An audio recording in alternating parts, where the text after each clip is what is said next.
Est-ce que l'artiste est un entrepreneur? Depuis toujours, il existe un tabou pour certains créateurs à demander du financement pour exercer leur art. Mais qu'en est-il du financement participatif? Est-ce que l'art et le commerce peuvent coexister?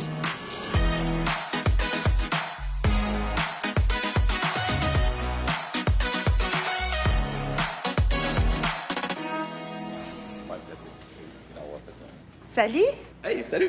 Ariane. Salut, Guillaume! Enchantée. François? Salut. Bien, suis-nous.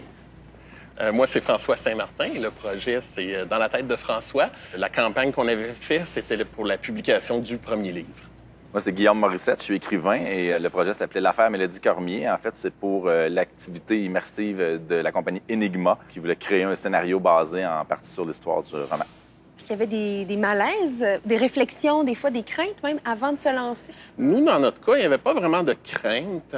Moi, je perçois que tout l'aspect des artistes associés à la qualité de l'argent, je trouve que ça s'estompe avec le temps de plus en plus. Puis c'est notre cas. Les artistes deviennent des artistes entrepreneurs.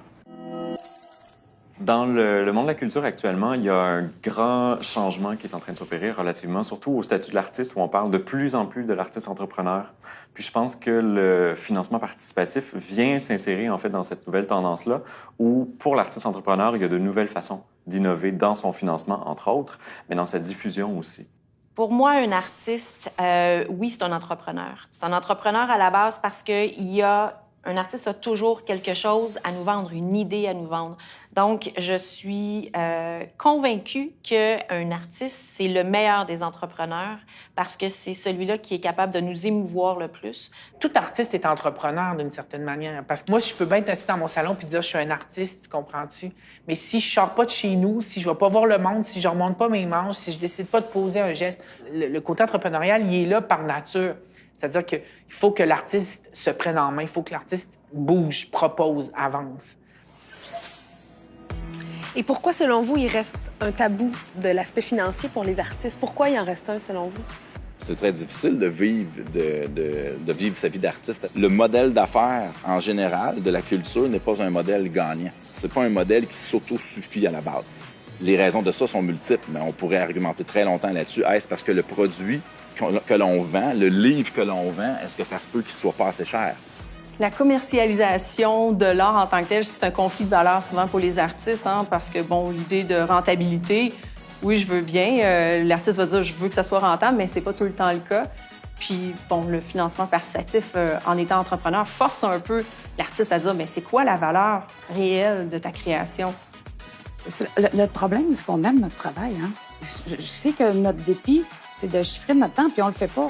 C'est comme nous, on est des passionnés, puis le projet, on veut le faire. Fait que quand on est d'un chiffre, on le fait vite, on le fait peut-être pas si bien parce que c'est pas nécessairement notre zone de confort. Puis après ça, on s'en va vite en création, puis si c'est plus long, ça ne me dérange pas parce qu'on est bien en création. On met pas des sous à cette partie-là de notre création, puis on devrait. Est-ce qu'il y a un malaise chez les artistes de demander du financement pour son art? Il y en a pour certains, clairement. Il y a un certain malaise. La question revient tout le temps à est-ce que tu veux vivre de ton métier? Est-ce que tu veux être payé pour faire ce que tu fais, puis en quoi tu es bon? Puis la question se pose parce qu'on peut dire je veux faire un art pur puis de refuser de commercialiser. D'accord? Dans ce cas-là, tu vas faire un autre métier, puis il faut juste que tu l'acceptes. Il y a quand même quelque chose de fascinant là-dedans. L'artiste, normalement, est toujours en quête d'autonomie en termes de création.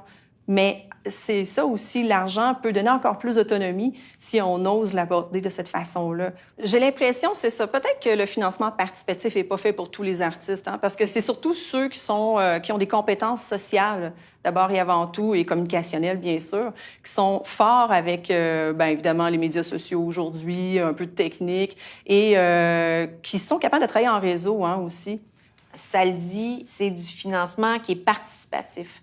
Il y a des artistes qui sont plutôt solitaires, qui ont moins de réseau de contacts autour d'eux. Mais si quelqu'un est pas prêt à s'investir nécessairement dans ce développement de clientèle-là et de communiquer avec les clientèles externes, je crois que c'est une perte de temps pour eux d'aller vers des modèles comme ça.